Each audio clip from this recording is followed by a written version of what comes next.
Hello friends, welcome back to top cinemas.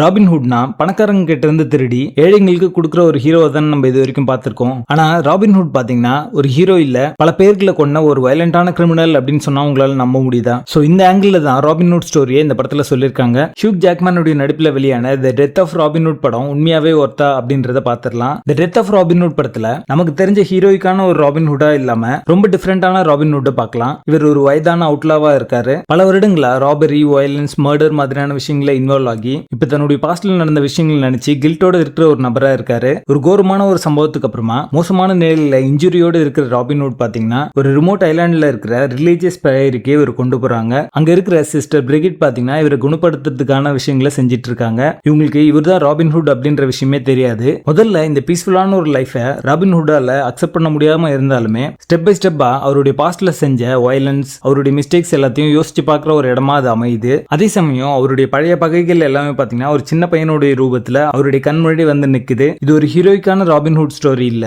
ஒரு வயலண்டான ஒரு நபர் பாத்தீங்கன்னா தன்னுடைய பாஸ்ட்ல நடந்த விஷயங்களுக்கான அக்கௌண்டபிலிட்டி எடுத்து ஒரு ரிடம்ஷன் தேடுற ஒரு கதையா அமைஞ்சிருக்கு. ராபின்ஹுட் உண்மையாவே ஹீரோவா இல்ல பல வருடங்களா வயலன்ஸ் பண்ண ஒரு கிரிமினலா? அந்த கேள்விக்கான ஆன்சரை தேடுற ஒரு டார்க் ஹிஸ்டாரிக்கல் டிராமா தான் தி டெத் ஆஃப் ராபின்ஹுட். படத்துடைய ஃபர்ஸ்ட் ஆக்ட்லயே பாத்தீங்கன்னா இந்த கான்செப்ட் அப்படின்றது ரொம்ப புதுசா இருந்துச்சு. ராபின்ஹுட் வேற ஒரு ஆங்கிள் பாக்குற மாதிரியான ஒரு ஃபீல் உங்களுக்கு தரும். அடுத்து என்ன நடக்கும் அப்படின்ற ஒரு கியூரியாசிட்டியும் கிரியேட் பண்ணிச்சு அப்படின்னு சொல்லலாம். இந்த படத்துல வர அந்த ப்ரூட்டல் கில் சீக்வன்ஸ் எல்லாமே கோரி ஆக்ஷன் ஃபேன்ஸை சாட்டிஸ்ஃபை பண்ற மாதிரி அமைஞ்சிருக்கு. நீங்க ஒரு லைட் ஹார்ட்டட் பீப்பிளா இருந்தீங்கன்னா இந்த படத்தை ஸ்கிப் பண்றீங்க. ஹியூக் ஜாக்மேன் ராபின்ஹுட் ரோலுக்கு ரொம்ப நல்லாவே ஃபிட் ஆகுறாரு. ஒரு பெஸ்ட் பெர்ஃபார்மன்ஸே கொடுத்திருக்காரு அப்படின்னு சொல்லலாம். இந்த படத்துல இருக்கிற எல்லா கேரக்டர்ஸும் பாத்தீங்கன்னா ஒரு கிரே ஷேட் உள்ள ஒரு கேரக்டர்ஸா தான் இருக்கும். அந்த கேரக்டர்ஸ் நடிச்ச சப்போர்ட்டிங் ஆக்டர்ஸ் எல்லாமே ஒரு நல்ல பெர்ஃபார்மன்ஸை கொடுத்திருக்காங்க. இந்த படம் முழுக்கே பாத்தீங்கன்னா ஒரு விஷுவல் ஸ்டோரி டெல்லிங் தான் சொல்லியிருப்பாங்க. சோ உங்களோட ஃபுல் அட்டென்ஷன் தேவைப்படுற ஒரு படமா இருக்கு. நீங்க ஏதாவது ஒரு சீன் வந்து மிஸ் பண்ணிட்டீங்க அப்படின்னா ரொம்ப டிராகிங்கா இருக்கும் இந்த படம். பட் நீங்க அட்டென்ஷனா பார்த்தாலுமே இந்த படம் வந்து டிராகிங்கா தான் இருக்கும். அது வேற விஷயம். சிஸ்டர் பிரிகிட்டோட அந்த சீக்வன்சஸ் எல்லாமே பாத்தீங்கன்னா ரொம்ப போரிங்கா இருக்கும். நிறைய வந்து ஸ்ட்ரெச் பண்ணி சொல்லிருக்காங்களோ அப்படின்ற ஒரு ஃபீல் தரதான் செய்யுது.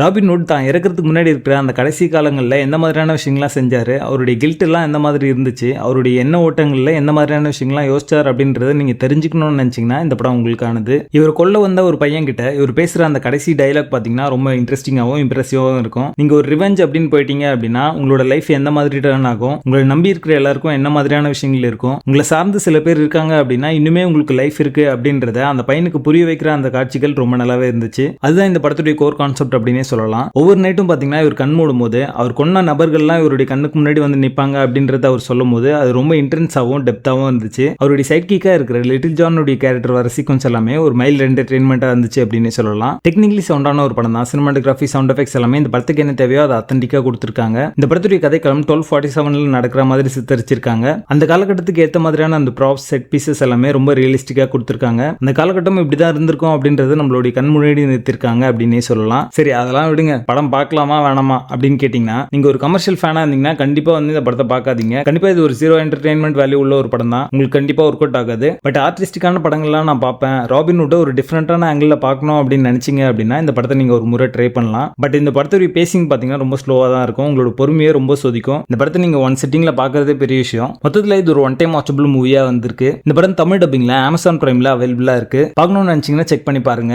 கோரியான கில் சீக்வன்ஸும் அடல்ட் கண்டென்ட்டும் இருக்கு. சோ இந்த படத்தை நீங்க ஃபேமிலியோட பார்க்காதீங்க. தி டெத் ஆஃப் ராபின்ஹுட் படத்துக்கு எங்களோட ரேட்டிங் 6 out of 10.